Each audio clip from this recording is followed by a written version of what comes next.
Bonjour les vierges, j'espère que vous allez bien. On va découvrir ensemble vos énergies pour la deuxième quinzaine de janvier du 16 au 31.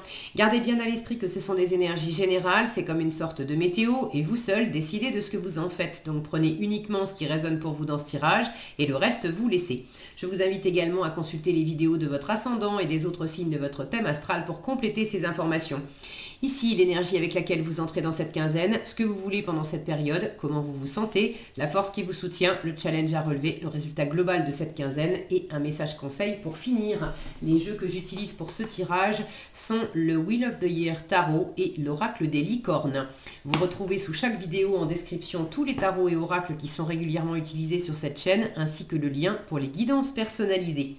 Alors, on y va. Vous avez le 9 de bâton, le 9 d'épée, le roi de bâton, le 5 de coupe, la reine de bâton et le 8 de bâton. Ça fait 4 bâtons sur 6 cartes, donc 9 de bâton, roi de bâton, reine de bâton, il y a un couple au passage et un 8 de bâton.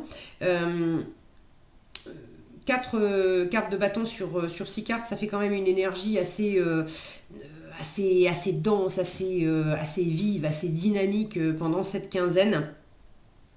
Peut-être d'avoir pas mal de choses à faire. Peut-être aussi d'avoir... alors pour certains, il y a peut-être... de la passion, de la séduction. J'ai quand même un couple ici, et puis reine et roi de bâton, c'est vraiment les signes de feu. Alors, ça peut être des signes de feu, je pensais Lion, Bélier, Sagittaire, mais je pensais pas horoscope en fait en disant ça, signe astrologique en disant ça, je pensais l'élément, voilà, pas le signe, l'élément feu. L'élément feu est quand même assez présent, donc ça peut être effectivement de la séduction, de la passion au sein d'un couple. Est-ce que c'est un couple qui démarre? Est-ce que c'est un couple qui est déjà existant? Ça peut être au sein d'une relation qui n'est pas forcément une relation de couple, une relation amoureuse. Ça peut être avec un membre de la famille, avec un ami, ça peut être un partenariat professionnel, mais il y a cette idée qu'il y a deux personnes qui se ressemblent quand même pas mal et qui sont assez déterminées, assez charismatiques, assez vives aussi dans leur façon d'avancer, de mener des projets. On fonce avec ces deux-là. Il y a beaucoup d'actions. Alors, on y reviendra, mais le fait est qu'il y a pas mal d'énergie vive pendant cette quinzaine et possiblement des communications, des échanges ou des pensées. Il y a quelque chose qui va un peu vite. J'ai 3 cartes avec des oiseaux, ici, là et là. Et la dernière, le 8 de bâton, peut m'indiquer, alors il y a du mouvement, hein, en résultat de votre quinzaine, il y a vraiment du mouvement, beaucoup de communication, beaucoup de mouvements physiques, hein, des allers-retours, des voyages, des déplacements, et puis cette énergie, toujours pareil, cette énergie qui se déplace beaucoup à l'intérieur de vous, qui vous anime beaucoup. Donc il y a l'effet un petit peu mini-tornade, et puis on a cet oiseau là, ce rapace, si mon focus veut bien, qui a un message accroché à la patte. Donc il y a vraisemblablement des nouvelles qui sont envoyées ou qui sont reçues pour certains en résultat de la quinzaine. Et le fait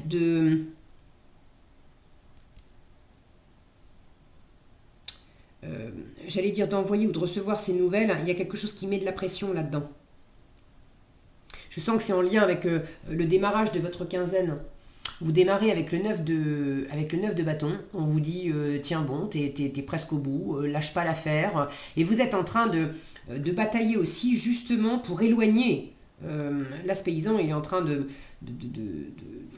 monter là, son épouvantail pour éloigner les oiseaux qui viennent lui bouffer ses cultures. Et symboliquement, les oiseaux, c'est de la communication, c'est alors, est-ce que c'est en vous-même des idées, d'éloigner des idées de malheur, en fait, quelque part, que je retrouve ici aussi, hein. Est-ce que c'est, vous voulez vous défaire de ces idées de malheur, de ce qui vous empêche, alors c'est en vous-même peut-être, de la pression, de vous mettre un enjeu fort dans quelque chose et de vous mettre beaucoup de pression avec des injonctions, des il faut, des je dois, et là vous entrez dans la quinzaine avec cette niaque là de je dois pas lâcher l'affaire, je dois pas lâcher l'affaire, je suis presque arrivé au bout, je vais pas me laisser faire par les petites voix intérieures qui me disent que je vais pas y arriver, que c'est pas pour moi, que je suis pas capable, que les temps sont durs, que c'est pas le moment de faire ceci ou cela, ou bref. Ça peut être également des pensées, de la communication, des choses qui viennent de l'extérieur. Mais même si ça vient de l'extérieur, les mauvaises nouvelles, déjà commencez par éteindre votre télé si, si vous avez tendance à la regarder un peu trop souvent, parce qu'alors voilà, les oiseaux de malheur, il suffit d'allumer la télé et de regarder 5 minutes les informations, et puis vous en avez, en veux-tu, en voilà, c'est pas des énergies qui vous soutiennent ça. On peut se tenir au courant sans forcément baigner dans des énergies comme ça où on se sent prisonnier, on se sent attaqué, on se sent... Avec le 9 d'épée, on n'en dort plus de la nuit. Hein. Donc soit vous vous mettez une pression de dingue par rapport à quelque chose, soit c'est...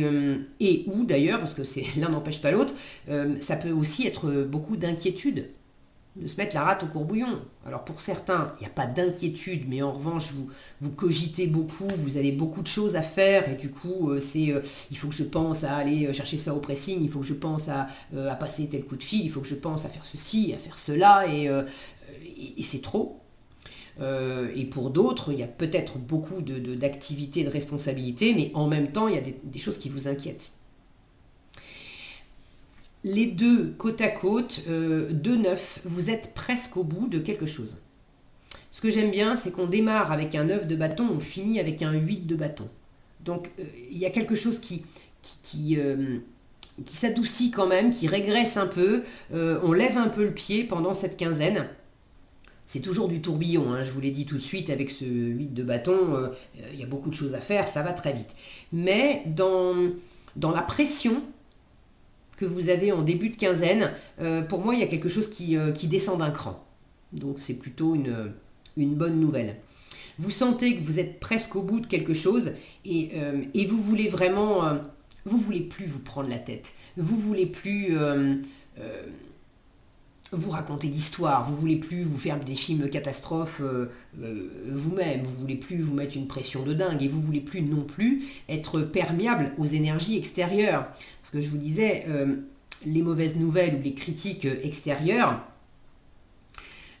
déjà peut-être de faire un tri, vous n'êtes pas obligé de tout écouter. Et de deux, dans ce qui tombe dans vos oreilles et qui vous touche, si ça vous touche, et que ça vous met dans un état de pression, c'est parce que en vous, ça vient gratter, ça vient faire résonance avec une corde sensible. À partir du moment où vous désactivez cette corde sensible, ça n'a plus d'impact sur vous. Justement, en force, vous avez ce 5 de coupe. Donc la corde sensible, elle est là. Le 5 de coupe, c'est le deuil à faire. C'est la page à tourner sur quelque chose qu'on n'a pas, qu'on n'a plus, qu'on n'aura jamais, quelque chose qui fonctionnera plus jamais comme avant. Là, en plus, on a une représentation, là, une femme qui est tellement désolée parce qu'il y a un troupeau d'éléphants ou je sais pas quoi qui est venu massacrer ses fleurs. Maintenant, vous l'avez en force. Donc ça veut dire que vous êtes justement en train de dépasser, pendant cette quinzaine, vous avez tout à fait la possibilité de dépasser la part de vous qui dit j'ai pas le choix, je vais pas y arriver, c'est plus fort que moi, c'est pas pour moi, je suis victime de ceci et de cela et je ne peux rien y faire. Le 5 de coupe, c'est une énergie sur laquelle on peut rester bloqué sur ce qui ne marche pas. On peut aussi ouvrir les yeux sur ce qui fonctionne. Et il y a des choses qui fonctionnent. Ce que je vois ici, c'est que pendant que cette femme est quand même assez touchée par ce qui s'est passé dans ces fleurs, j'ai encore des oiseaux là. Mais des oiseaux qui sont bien plus loin, qui s'éloignent. Donc vous avez la possibilité en force de plus vous laisser atteindre comme vous vous laissiez atteindre auparavant. Le 5 de coupe, c'est la posture de victime. Alors, n'y voyez pas de jugement de ma part, hein, on a tout ça dans le fond des poches. Il y a des moments où on se raconte l'histoire qu'on est victime, c'est pas moi, c'est les autres sont méchants avec moi, moi j'ai fait tout ce que j'ai pu, etc. Bon. Et puis j'ai pas le choix. Ça c'est la deuxième peau de banane qu'on peut se raconter. Dans les deux cas, c'est faux. C'est-à-dire que on a toujours le choix, même s'il y a des choix qui sont beaucoup plus difficiles que d'autres, on a toujours le choix. Le fait de se dire ça permet quand même de reprendre son pouvoir, parce que c'est pas en laissant le pouvoir aux autres que vous allez vous sentir fort. Donc il s'agit de reprendre son pouvoir personnel. Et puis me sentir victime et me dire que c'est les autres parce que moi j'ai fait tout ce que je pouvais. La vérité, c'est que j'ai fait de mon mieux. Oui, ok, j'ai fait de mon mieux, j'en suis là, j'ai fait à mon rythme. Voilà, j'ai fait dans ma limite pour l'instant, pour aujourd'hui, parce que je ne sais pas ce que je pourrais faire demain et après-demain et la semaine prochaine. Pour l'instant, j'en suis là et j'ai fait de mon mieux. Mais le fait est que s'il y a encore quelque chose qui me fait mal, qui me touche, on en revient à cette histoire de résonance. Je ne suis pas en train de dire qu'autour de vous, il n'y a pas des gens qui vous font pas la misère, qui vous mettent pas des bâtons dans les roues, etc. Bien sûr.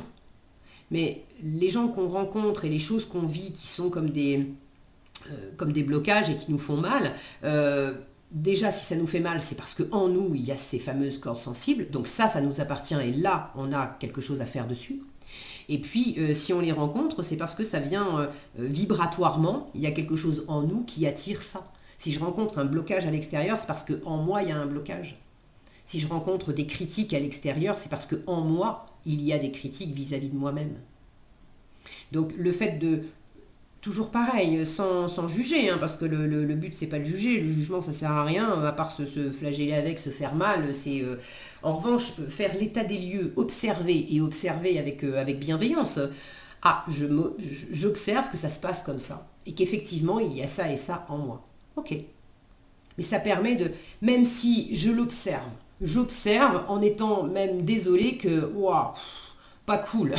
Quand je vois mes plates-bandes intérieures, pas terrible. Bon, ça me fait pas plaisir, d'accord, mais si je reste à me lamenter sur le fait que c'est tout pourri et que j'y peux rien, je me mens.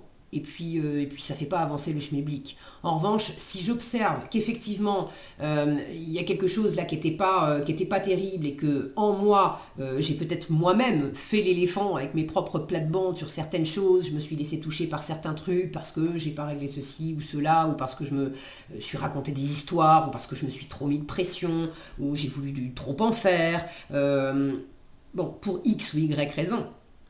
Quand j'observe que ça se passe comme ça en moi, je peux dire, tu sais quoi, attends, les oiseaux de malheur, là, je vais arrêter de me les faire tourner moi-même en boucle. On va faire autrement. Parce que si je regarde les choses autrement, à bien y regarder, c'est sûr qu'il y a des fleurs qui sont bien abîmées. Mais il y en a d'autres qui sont encore intactes. Hein. Il y en a des jolies. Donc avec un petit peu de travail, il y a des trucs... il y a des trucs agréables, il y a des trucs à sauver, il y a des choses qui poussent encore, donc je vais arrêter de me lamenter sur ce qui ne marche pas et puis je vais me focaliser sur ce qui fonctionne. En challenge, il y a du manque de confiance en vous, peut-être du mal à vous mettre en avant, à avoir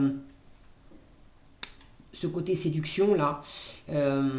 Vous avez un petit peu de mal à être dans cette énergie, je la vois comme une mini-impératrice, la reine de bâton, c'est l'énergie, je sais qui je suis, je sais ce que je veux, je sais ce que je vaux, c'est bien aligné, du coup ça rayonne autour de moi et il y a quelque chose il y a quelque chose d'agréable, de sympa, de clair, vous avez du mal à rayonner complètement. Ok, vous avez des énergies là difficiles, vous êtes en train, en force, on vous dit, tu es tout à fait capable de t'en sortir. Là, on me montre, on vous montre que vous avez le courage de pas vous laisser, pas vous laisser aller par des choses qui sont compliquées. Vous avez le courage aussi d'observer en vous que vous n'êtes pas victime sans rien pouvoir faire dans la situation. Vous pouvez faire des choses. En revanche, cette reine de bâton me montre aussi que tout n'est pas réglé pendant la quinzaine et vous avez un petit peu de mal à... Alors c'est pas quelque part à faire la loi, parce que j'ai le roi de bâton dans votre état d'esprit qui me montre que vous êtes quand même posé, déterminé, vous agissez, vous entreprenez des choses, vous êtes... il y a au moins une personne autour de vous qui vous sécurise, qui est fidèle, symboliquement, ce chien-là, le meilleur ami de l'homme. Vous êtes bien entouré, il y a des personnages qui sont en train de... Je vous le montre, il y a des personnages qui sont en train de moissonner derrière. Vous êtes quand même dans un état d'esprit à vous dire... Je vais bâtir, je vais aller au bout, je vais réussir, il fait beau, le soleil brille, il y a de l'abondance, je vais y arriver, ça peut prendre le temps que ça prend, mais là j'ai quelque chose de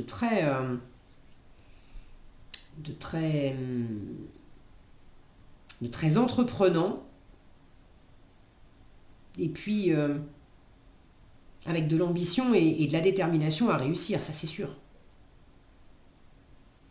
Donc votre état d'esprit, là, il vous aide considérablement à vous sortir de ces énergies un peu difficiles. La part plus féminine, parce que ça, c'est pas forcément que un couple ou un partenaire extérieur, ça peut être en vous, votre part plus masculine et votre part plus féminine. Vous êtes peut-être plus à l'aise pendant cette quinzaine en étant tourné vers l'extérieur, dans le faire. Dans le fait de bâtir des choses, de faire des projets, d'être dans la matière. Les reines, elles sont plus dans la communication, elles sont plus dans l'intériorité aussi. Donc, communiquer, c'est peut-être pas... et communiquer d'une façon confiante, agréable, charismatique, c'est pas tout à fait ça. Vous avez un peu de mal à sourire par moment, un peu de mal à vous sentir confiant, confiante, fier de vous, droit dans vos bottes.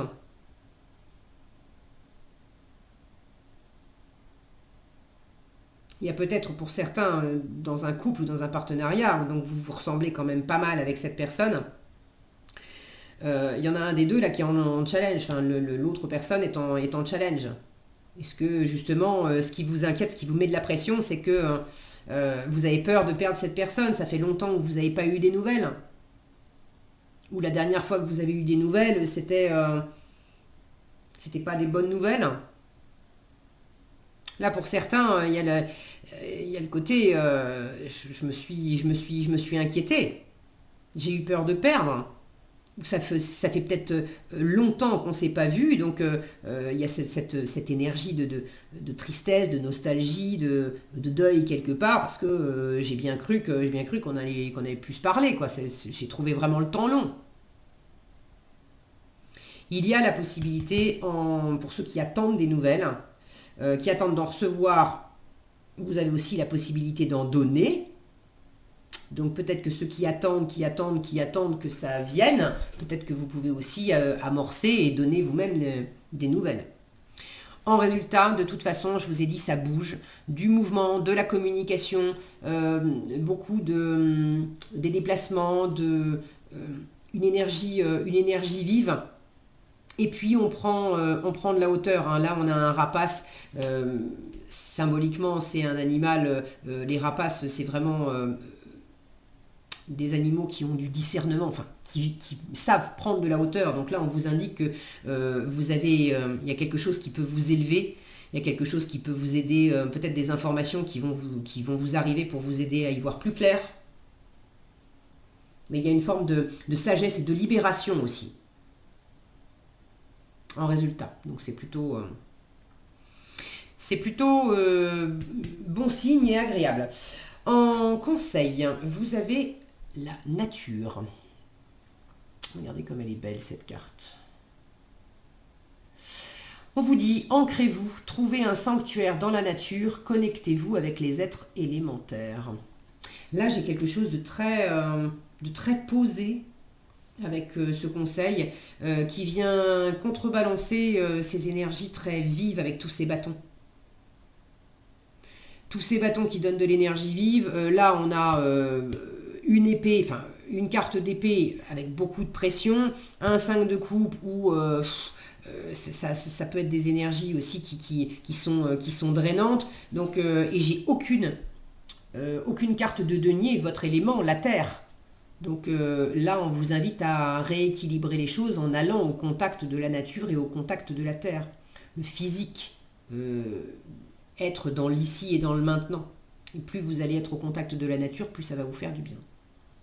Voilà ce que j'avais pour vous les Vierges, j'espère que cette vidéo vous sera utile. Si elle vous a plu, je vous invite à la liker, la partager, la commenter. Et pour être averti quand je publie de nouvelles vidéos, il suffit de vous abonner et d'activer la cloche des notifications.